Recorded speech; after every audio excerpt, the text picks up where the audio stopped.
আজকে আমি একটু বলবো যে ক্ষমতা আসার পর তাদের লুটপাট এবং দুর্নীতি এমন পর্যায়ে গেছে যে ব্যাংকগুলি কাজ করতে পারছে না, কয়েকটি ব্যাংক দেউলিয়া ঘোষণা দেওয়ার পথে। হাজার হাজার কোটি টাকা ছাপাচ্ছে, এটা ঠিক, টাকা ছাপিয়ে ছাপিয়ে টাকা দিচ্ছে, কিন্তু তাতে মানুষের কোনো উপকার হচ্ছে না। চাল ডাল তেল নুন এমনকি মরিচ পেঁয়াজ ডিম মুরগি মাংস সবকিছুর দাম বেড়ে গেছে, মানুষের সাধারণ মানুষের ক্রয় ক্ষমতার বাইরে, মানুষ কিনতে পারছে না। কারণ একটা গ্রামের থেকে আমাকে ফোন করছে যে 1 কেজি ঢেঁড়স কিনতে হয়েছে তাকে 140 টাকা দিয়ে, আলু 80 টাকা, চাল সেগুলিও এখন মোটা চাল যেটা সেটাও 80 টাকা, 70-80 টাকার উপরে। এভাবে প্রত্যেকটা জিনিস দাম সাধারণ মানুষের ক্রয় ক্ষমতার বাইরে চলে গেছে। আমরা 1 কোটি মানুষের জন্য পরিবার, 1 কোটি পরিবারকে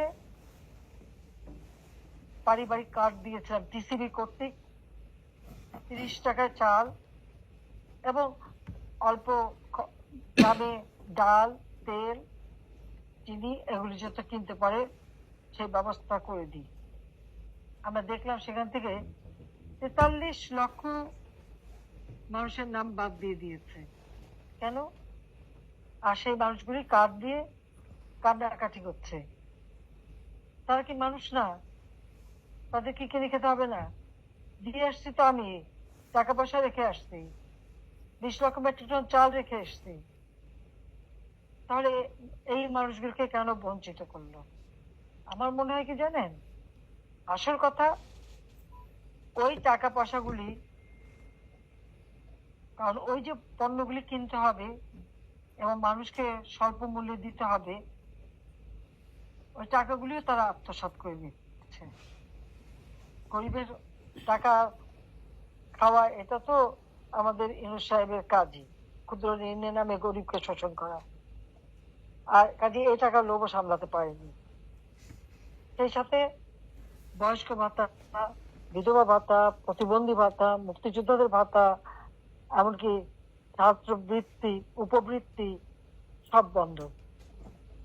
তাহলে সেই টাকাগুলি যাচ্ছে কোথায়? আমি তো বাজেট দিয়ে এসেছি 7 লক্ষ কোটি টাকার কাছাকাছি, 7,97,000 কোটি টাকার বাজেট, 8 লক্ষ কোটি টাকার বাজেট। এত টাকা তাহলে গেল কোথায় সব? এই জবাব দিতে তাকে মানুষের কাছে করতে হবে। প্রধান